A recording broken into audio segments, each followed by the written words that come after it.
네, 안녕하세요. 중소투자자입니다. 이번 영상은 오늘 지수가 전체적으로 좀 좋진 않았는데 그 중에서도 이제 5G 섹터는 그나마 조금 선방을 했어요. 이제 어제 아무래도 좀 상대적으로 급락을 하다 보니까 오늘 좀 버틴 부분도 있고, 그리고 또 레포트가 이제 또 하나 나왔죠. 항상 하나금투에서 나오는 레포트기는 하지만 뭐 이런 것도 좀 작용을 한 것 같아요. 그리고 이제 어제 이제 오늘 새벽이었죠. 테슬라가 무려 마이너스 20%나 넘게 하락을 했는데 우리나라 2차 전지주들은 이제 생각보다는 좀 잘 버텼던 것 같아요. 그래서 그 이유에 대해서도 잠깐 말씀을 드릴게요. 일단 시장이 양봉을 그리기는 했지만 윗꼬리를 좀 달았고 1% 정도 좀 하락한 그런 모습이었습니다. 미국 주식을 보면은 이제 알 수 있듯이 이렇게 이제 많이 상승한 그런 국면에서는 또 언제라도 이제 어떤 그 모멘텀이 갑자기 바뀌게 되거나 아니면 시장에 예상치 못한 악재가 터지게 되었을 때 급락할 수 있다는 것을 항상 알고 있어야 돼요. 지금 자체는 당연히 계속 상승 추세를 그리고 있고 이제 뭐 정배열 5일선, 뭐 20일선, 60일선 이런 것들이 다 정배열 구간이기 때문에 뭐 안전하게 생각을 하고 뭐 현금 비중을 줄이고 주식 비중을 많이 가져갈 수도는 있지만 우리나라 증시도 미국 증시처럼 갑자기 어떤 예상치 못한 악재들 때문에 급락할 수 있는 그런 충분한 상황이 또 펼쳐질 수 있기 때문에 항상 어느 정도의 현금은 반드시 꼭 가지고 가야 된다고 생각을 하고 있습니다. 오늘 일단 이제 대부분의 종목들이 떨어졌던 것 같아요. 어떤 섹터가 좀 올랐는지 모르겠는데 뭐 이제 셀트리온도 6% 넘게 좀 하락을 했고 반도체도 약했고요. 그리고 그나마 5G 중에서도 이제 5G 전반적으로도 약했는데 뭐 KMW라든가 HFR 뭐 이런 종목들만 조금 강한 모습이었어요. 그래서 이제 어제 말씀드린 것이 5G도 전반적으로 지금 뭐 버라이즌 이제 8조 규모의 수주 이런 뉴스들이 좀 나오면서 단기 과열권이다라고 좀 말씀을 드렸는데 뭐 이제 다른 종목들 뭐 솔리드라든가 서진 시스템 이런 종목들은 좀 하락을 했지만 KMW 같은 경우는 아무래도 KMW는 좀 반등을 했어요. 근데 지금 반등을 했다고 여기서 바로 이제 9만 원을 깨고 뭐 20만 원, 12만 원을 갈 것이냐 저는 아직은 조금은 시간이 좀 걸릴 가능성이 좀 높다고 보고 있고 보수적으로 생각을 했을 때 약간 21선을 살짝 조금 터치하고 나서 오르는 것이 가장 좀 안정적인 그런 시나리오라고 생각을 하고 있습니다. 그래서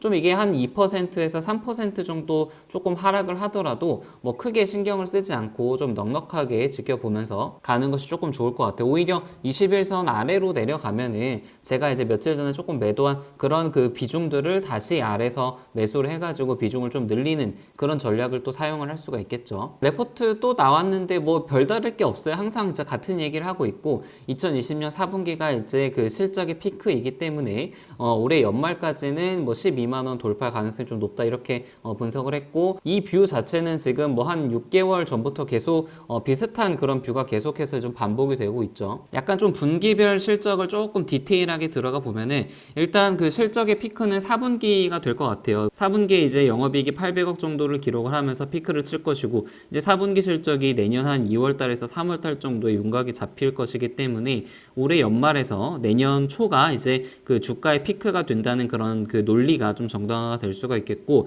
이제 그 1분기랑 2분기는 이제 4분기에 비해서는 조금 떨어져요. 1분기가 660억으로 떨어지고 그리고 2분기부터는 다시 이제 오릅니다. 그래서 만약에 주가가 그 2월 달에 3월 달에 피크를 치게 된다면은 그 뒤로 한 3개월에서 4개월 정도는 주가가 다시 조정 국면으로 들어갈 가능성이 조금 높습니다. 저는 그렇게 보고 있어요. 그리고 뭐 테슬라가 지금 어마어마하게 빠졌죠. 20%가 이제 좀 빠졌고 이게 뭐 S&P 500에 그 들어갈 예정이었는데 이게 불발이 되면서 빠졌습니다. 그래서 제가 이제 뭐 테슬라에 대해서도 저번에 좀 말을 드렸었지만 이게 지금 상승하는 것이 어떤 기업의 내재 가치 때문에 오른다기보다는 어떤 다양한 모멘텀들 뭐 S&P 500이라든가 아니면 어떤 그 대중들의 심리 때문에 오른 그런 모습들이 많기 때문에 퍼가 지금 뭐 말도 안 되는 뭐 400, 600 이렇게 평가를 받고 있음에도 불구하고 이거를 지금 매수를 하는 사람들이 계속 좀 생겨난다 그런 말씀을 좀 드렸어요.